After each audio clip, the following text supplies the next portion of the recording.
bara stuttlega þeir sem þekkja LaTeX að þið getur bara notað ykkar preambúl sem þið hafið alltaf notað og fært það inn í svona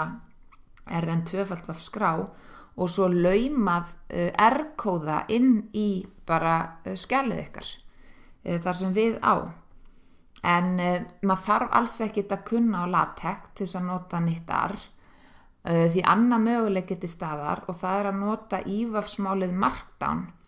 og það mun einfaldara svona koma sér inn í það tungumál heldur en LaTeX svona til að byrja með. Preamblið eða sem sagt hausinn mjög einfaldur og bara rithátturinn allur mjög einfaldur og þægilegur.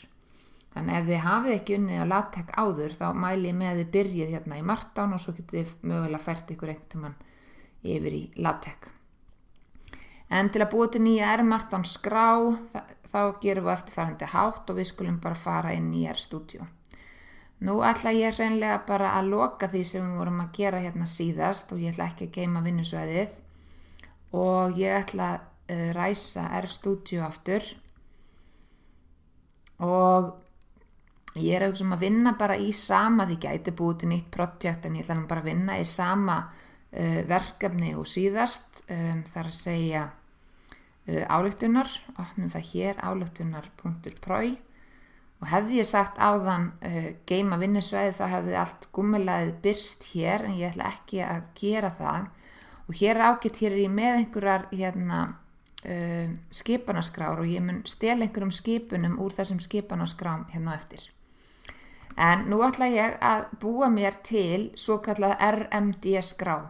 og við notum RMD skrár þegar við erum að vinna með R-Markdown. Það ágætt að ég segi það hér skýrt. Ef við ætlum að vinna í LaTeX þá notum við RN2 skrár. En við ætlum að byrja að skoða Markdown. Svo við förum í File og New File og R-Markdown. Og ef þið eru ekki búin að sækja nýtt pakkan með Install Packages þá kemur þarna upp væntanlega að þið þurfið að sækja pakkan, þið gerið það bara og hér ætlum við að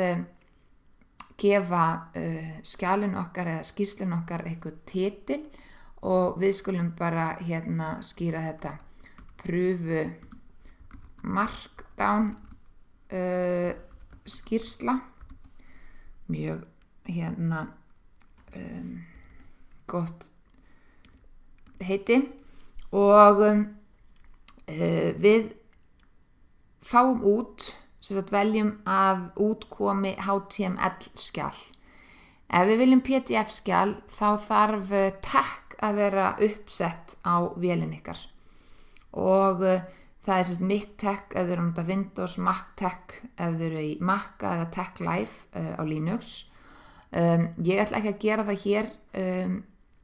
en ég get svo sem sýnt ykkur það síðan mér en það tekur smá þetta tekur smá pláss og það svona pínumaus að setja þetta upp mögulega, maður getur lent í ýmsu þannig ég ætla bara að nota HTML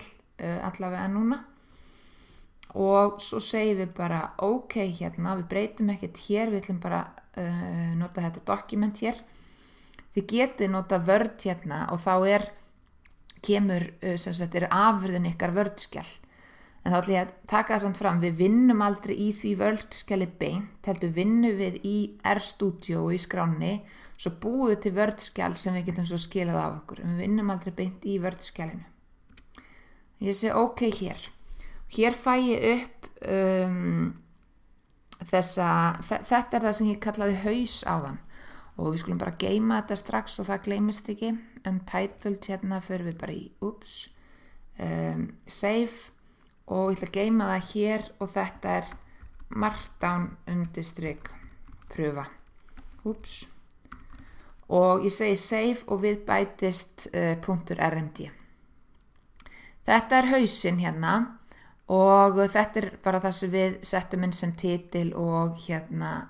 höfundur og ég get breytt þessu en við skulum passa ykkur á því að vera ekkert að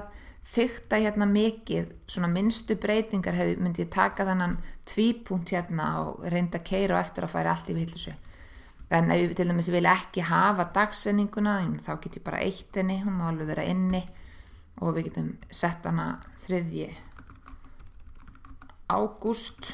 svona upp á íslenskan máta og þá á sjálfsög ekki vera stór stafur svona og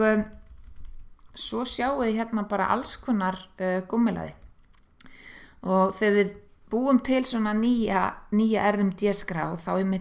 sýnir hún okkur bara svona ýmislegt sem hægt að gera og nú ætla ég bara að keyra þetta og þegar ég tala að keyra þetta þá tala ég að íta hérna á þennan nýtt takka þannig að við skulum segja bara nú prjónum við þessa skýrslu. Það sem gerist núna að til verður skrá sem ber sama nafn og RMD-skráin í möppin okkar og skulum kíkja hérna á bara skoða mappan okkar